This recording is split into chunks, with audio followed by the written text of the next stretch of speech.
Hey guys, Dr. Decks here. Welcome to our current deck project. We are finally on the top side.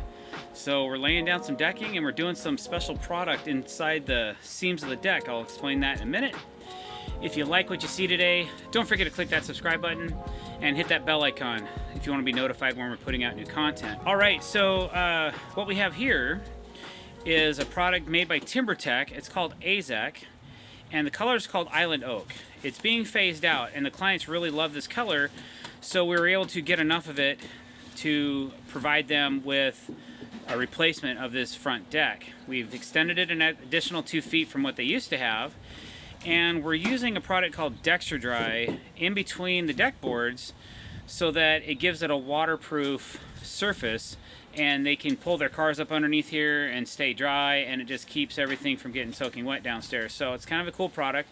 You do have to add some pitch to the deck, which we have. We have an 1/8 inch per foot, a little more than actually. So when the rain hits, it has to, water takes the path of least resistance, so it's gonna head out the outside of the deck and drain off either into a gutter or just drip down onto the driveway. So what we have so far is we have, about 15 or 16 feet of our deck ran. It's all been Cortex screws with stainless steel screws, and we're using the AZEK version of those screws, which come in a pre-packaged per square foot. They're like a top lock. They're called top lock screws, and they work and they're compatible with Fast & Master Cortex. And I was able to score enough Island Oak plugs to be able to plug this deck. All right.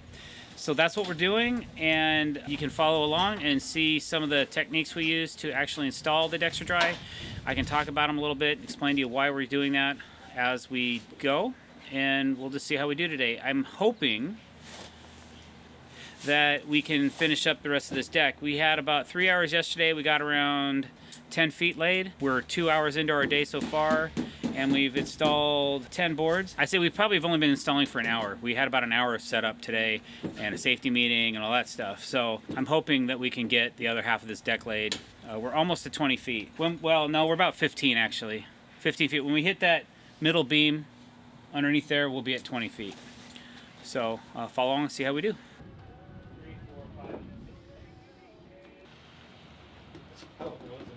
All right, so we are going to add a light kit to this rail set, and I got to do a little configuration right now because we got to run the transformer into this post, and we got to run the wire through the bottom of the post and through the decking, and then through that, and then under the deck, and then back up over here by the power. So to get that done, I got to do a little bit of pre-planning now. So I'm going to do some layout. I've already kind of figured out where this center it's not the center post, but it's a post in this line of posts that we need to do for the deck, and I'm going to have to get it installed at least temporarily so that I can get the wires run, because it'll be impossible to do once this decking is laid. So that's what we're going to do right now.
Alright guys, that's all I got for you today. We're gonna wrap it up. If you like what you see, or you like watching these videos and you don't like paying for them, click that subscribe button and hit that bell icon to be notified when we're putting out our fresh content, which, like I just said, is 5 days a week. We work really hard on these videos so that you can enjoy them, and I hope that you guys enjoyed this one as well. Don't forget to leave your comments below, and please like our videos. It really helps us out. Thanks for watching. Have a great day.